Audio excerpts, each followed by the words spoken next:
Hello, everyone. Yes, Elon fully supports it. That's why I like following Elon on Twitter right now. He thinks all things from China should be taxed by 60%. Let me just say that this man doesn't understand tariffs at all. He thinks that China pays for them. As all major economists have said, tariffs are a tax on everyone. KLA has talked about this with the Harris campaign, asking what they can do to make things easier for businesses and boost efficiency. That's all good and well. There's nothing wrong with Elon for doing that. But you know what it's like to be the richest person in the world and have complete control over the president, who is the most powerful person in the world. Oh my God, that must be pretty addicting. That's why power corrupts, but absolute power corrupts even more. That's why I would not care about my EV sales if I had the same goal. I would not care about how many Starlinks I sold. I know that no one else is watching rockets as much as I am, but I think of Elon as an entrepreneur. He's the entrepreneur of our generation, and who knows, maybe the entrepreneur for the next 5 generations as well. But his desire for power is different from being an entrepreneur, and you can see it in his tweets, comments, and general lack of responsibility. For example, if you don't want to get too technical, the way Twitter's algorithms work right now, whoever has the most reach owes you to reach the most people, who in turn reach more people. It's like a tree, the tree algorithm. And he knows that everything he says and does gets the most people. Also, when he responds to someone, it makes what they say even stronger. So everyone on Twitter has that for. They see the page on the left first.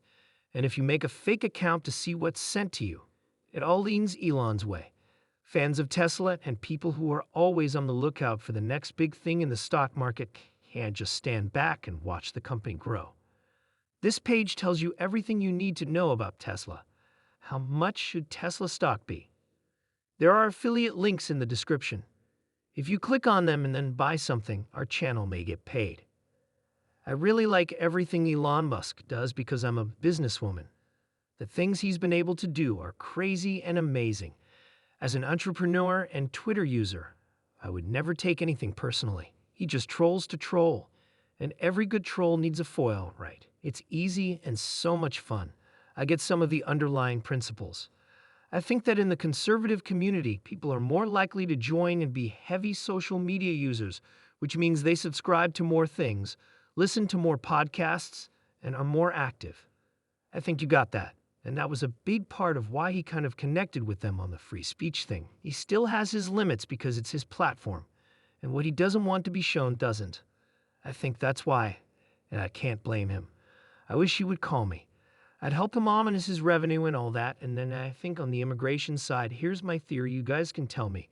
If you agree or disagree, I don't think he's anti-immigration, like he says, anti-illegal immigration, where anybody who's in the country should be deported, I think, as an immigrant himself. And I'm second generation, you guys are, immigrants at some level, we all are, but I think as an immigrant himself, he thinks that the number of illegal immigrants in this country and the hate that's pushed towards them carries over to immigrants, including himself.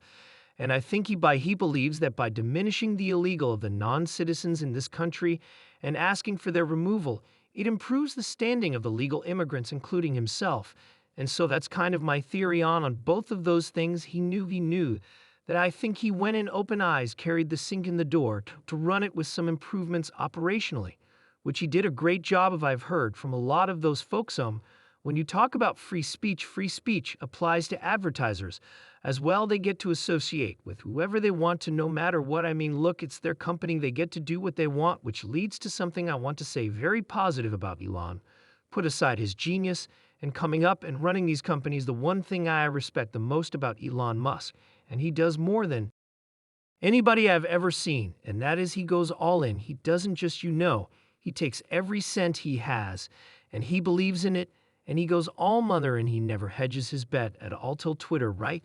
That's why I say, he brought in investors. He got investors interested in Tesla and other companies. But at first, he put all of his money into them himself.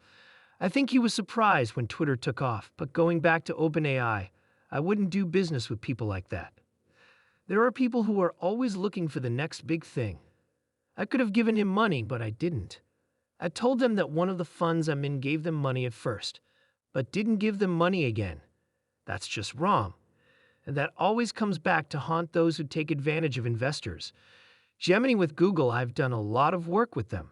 Notebook is crazy good if you look at Elon's followers. They lean mostly to the right. If you look at the people he interacts with positively, they also lean mostly to the right.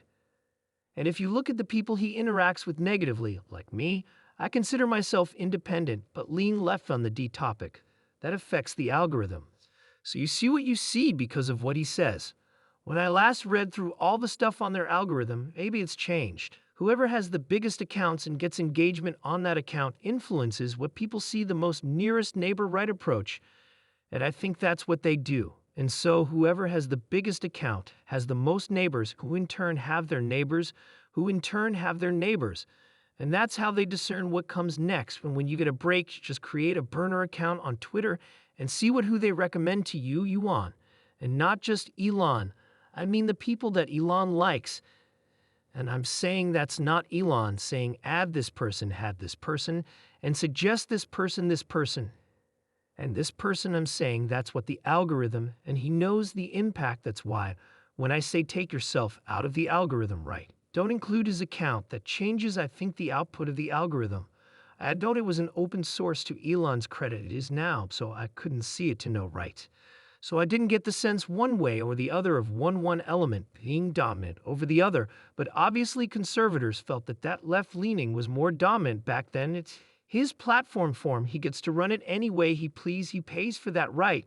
And so I have total respect for whatever choices he makes, even if I don't agree with them. But because it's his platform, people are less likely to disagree with him, particularly somebody who's got a platform themselves.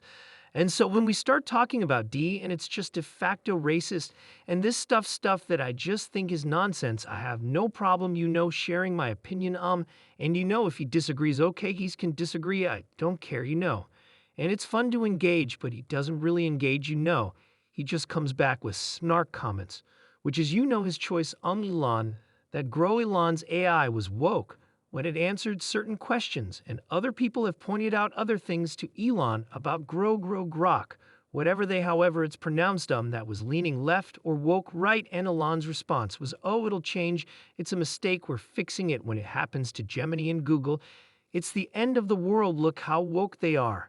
And it's a reflection of all their culture now. Google comes out and says it's a mistake, and then they dock the guy, who was the product manager or whatever of AI of that product, who, and then they go back and look at his old tweets, right, and show that he's very left-leaning and very, be supportive.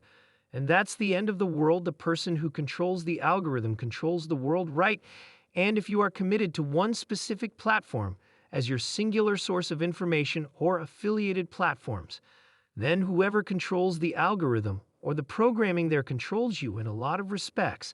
And I think that's where our biggest problem has been. We get people attached to specific platforms and apps and media outlets, and they become part of that team, and they identify as such and crazy people, their followers, and the people they talk to get elevated. The nearest tree method is being used there. Twitter users used to be able to have real, in-depth conversations with each other where people would say things like, okay, I know I'm